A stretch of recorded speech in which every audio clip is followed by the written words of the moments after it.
Mr. President, we so appreciate you giving us an hour of your time. I want to start by addressing the elephant in the room, sir. A lot of people did not think it was appropriate for you to be here today. You have pushed false claims about some of your rivals, from Nikki Haley to former President Barack Obama, saying that they were not born in the United States, which is not true. You have told 4 congresswomen of color who were American citizens to go back to where they came from. You have used words like animal and rabbit to describe black district attorneys. You've attacked black journalists, calling them a loser, saying the questions that they ask are, quote, stupid and racist.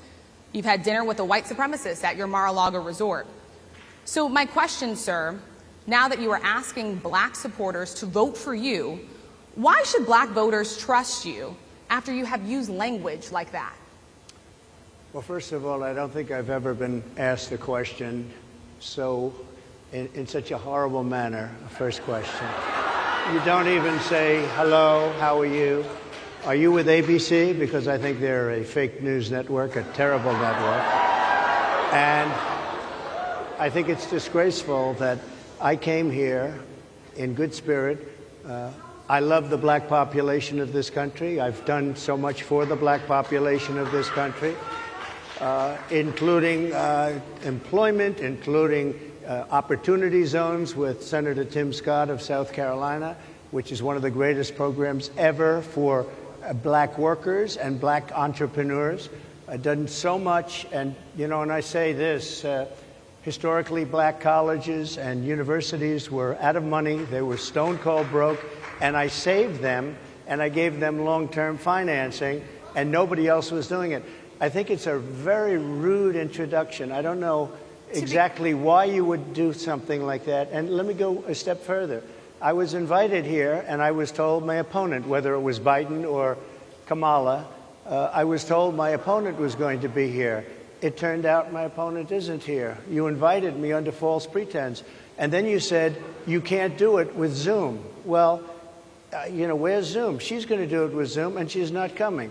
And then you were half an hour late. Just so we understand, I have too much respect for you to be late.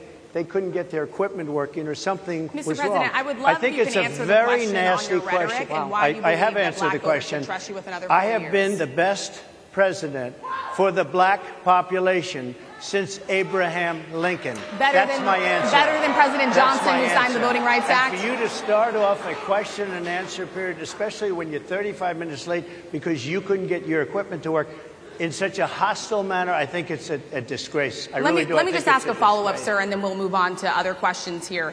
Some of your own supporters, including Republicans on Capitol Hill, have labeled Vice President Kamala Harris, who is the first black and Asian American woman to serve as vice president and be on a major party ticket, as a DEI hire. Is that acceptable language to you? And will you tell those Republicans and those supporters to stop it? How do you define DEI? Go ahead. How do you define diversity, equity, inclusion? Okay, yeah, go ahead. Is that what your definition? Give me a definition then. Would you give me a definition DEI. of that? Give me a definition of that. Sir, I'm asking you a question, a very direct question. Define it for me, if you would. I just defined it, sir. Do you believe that Vice President Kamala Harris is only on the ticket because she is a black woman? Well, I can say no. I think it's maybe a little bit different. So I've known her a long time indirectly, not directly very much, and she was always of Indian heritage, and she was only promoting Indian heritage. I didn't know she was black until a number of years ago when she happened to turn black, and now she wants to be known as black.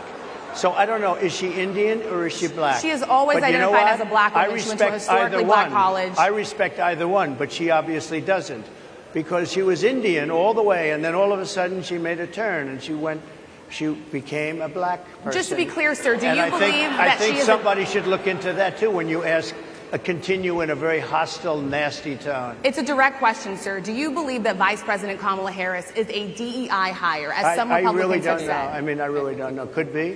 There are some, and there are plenty. I know this lady right over there, Harris, is a fantastic person who just interviewed me at length, and we had a great interview, I think, and I heard you got very good ratings on that.